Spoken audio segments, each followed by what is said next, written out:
Olympic and Commonwealth gold medalist Anna Meares is Australia's undisputed queen of the track. But for much of her early career, she wasn't even the fastest rider in her own family. My family did kind of push me towards cycling. I'm the youngest of 4 kids. Mum's rule in the house was that she wouldn't take 4 kids to 4 different sports, so the rule was the oldest got to choose and the younger ones had to follow. Because Kerry was the older one, she got to choose a sport and I just tagged along. They are bitter rivals in competition, and you won't see too close as sisters after the match is over. It just so happened to be a sport that we both turned out to be quite successful in, and for me ended up being my career.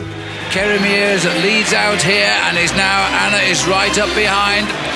As they come to the line this time, Anna is turning on the gas, and I think she's too fast for sister Kerry. Melbourne was special in the sense it's a home games. I was competing with my sister, but also it was the first time that my entire family was sitting in the stands and watching us compete internationally in cycling.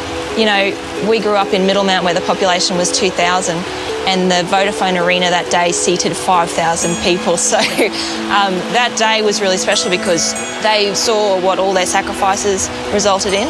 You know, I was announced as the reigning Olympic champion and Kerry was announced as the defending Commonwealth champion, and that was really special in itself. Why track for me? Honestly, I hate hills. I get bored after a couple of hours.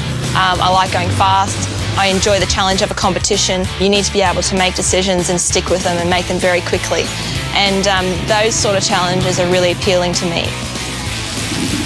My training regime consists of gym, where we build our base strength and power component, and then we use that, transfer that across to the track, where we do a lot of short, fast exercises.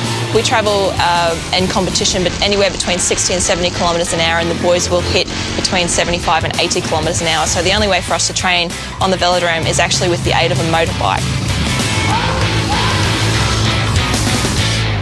I've been able to achieve quite a bit in my career thus far, but I think winning Olympic gold in Athens in 2004 as a 20-year-old was very special, but I'd probably put it on par with the silver that I won in Beijing as well, just for simply the experience that I went through and how hard I had to work to get that silver medal.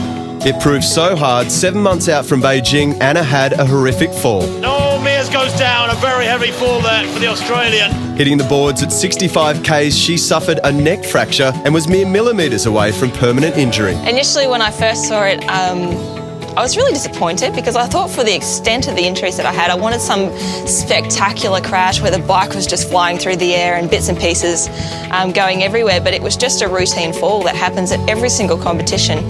But I thought I'd play it back in slow-mo, and it was in slow-mo that I actually saw the impact of my body hitting the velodrome, and that's when it kind of sank in that it was a pretty serious fall. A lot of people, even myself, sometimes thought a broken neck 7 months out from the games was just not something you could come back from, but yeah, I wasn't going to question it. I was going to keep pushing just to see if I could get there, and in the end I did, and I got a silver medal, so it was very special. Entering her 3rd Commonwealth Games, it's clear the thrill of competing for Australia is as strong as ever. The Commonwealth Games is something, you know, that I take a lot of pride in being able to compete in and wear the green and gold colours and represent my country. It's something that I have worked so hard for 15 years, and every opportunity I get, I love. Absolutely love it.